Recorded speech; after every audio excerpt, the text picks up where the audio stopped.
আমি যে কি পরিমাণে আকাম-কুকাম করছি বা মাপ চাইলাম, মোটিভেশনাল ভিডিও আইলা। ডিপ্রেশন মানে যাইবেন কি আপনারা কইলে। নামাজ পড়লাম, মসজিদ থেকে বাইরে দেই ভাই, আমার জুতা নাই।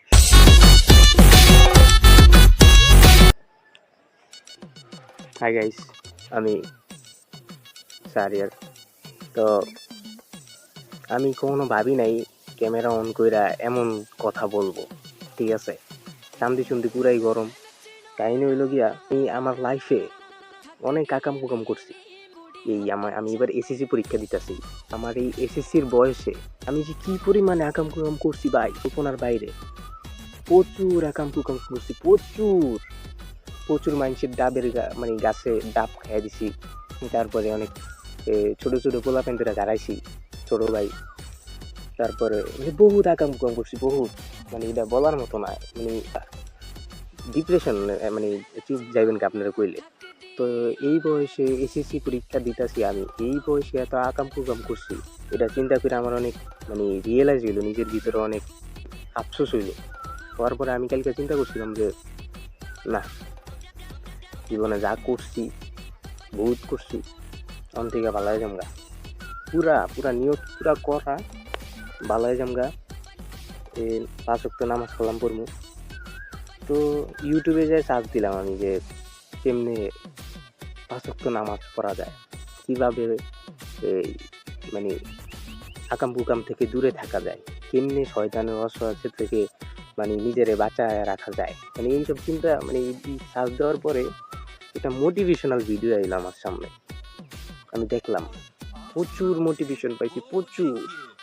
তখন আর কি মাগরিবের পরে এই কাহিনী, আমি মোটিভেশনাল ভিডিওটা দেখছি। তো মোটিভেশনাল ভিডিওটা দেখে আমি চিন্তা করলাম যে আজকে থেকেই মানে কালকে এই কাহিনী, তো কালকে থেকে না, আমি আজকে থেকেই আর কি নামাজটা স্টার্ট করবো আর কি। তো গেলাম গা মসজিদে নামাজ পড়তে। ভাই পুরা ফ্রেশ একটা মন লেগে গেছি মসজিদে নামাজ পড়তে। উজু টুজু করলাম, ভিতরে ঢুকলাম, মসজিদের ভিতরে নামাজ পড়লাম।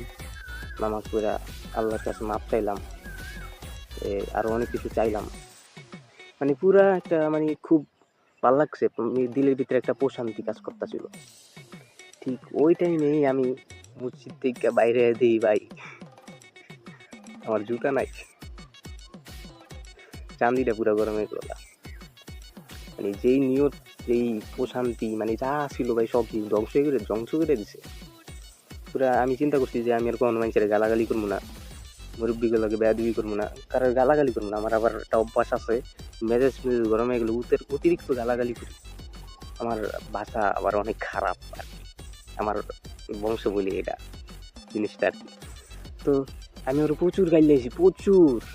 আমি ভুলেই গেছিলাম যে একটু আগে মসজিদে নামাজ পড়ে বেরিয়েছি। প্রচুর গালাগালি করছি, ওর মারে বইনেরে রাজানি আরো কত কিছু গালাগালি করছি। আমি শুনতে গরমে গেছিল, আর কি করবো, এটা তো আমার পুরনো বদ অভ্যাস, হঠাৎ করে তো সেরা দেওয়া যায় না। আমি সেরা দিতে চাইছিলাম, কিন্তু চোরের মায়ের বাপ আমার জুতা নিয়ে আমাদের আবার মানে গালাগালি করাইলো। তো আর কি চান্দি গরম। তো ওই টাইমে যখন আমার মাথা মুথা ঠিক নাই, এর লেগে আমি আবার ফেসবুকে একটা পোস্টও মেরা দিছি। ফেসবুকে পোস্ট চান্দি এমনি গরম, আবার দিছি ফেসবুকে পোস্ট, জুতা চুরি হয়ে গেছে গা, নিচে দিয়ে আবার আর একটা গাইলেও দিছি আর মায়ের আমি চান্দি গরম কি করবো আর।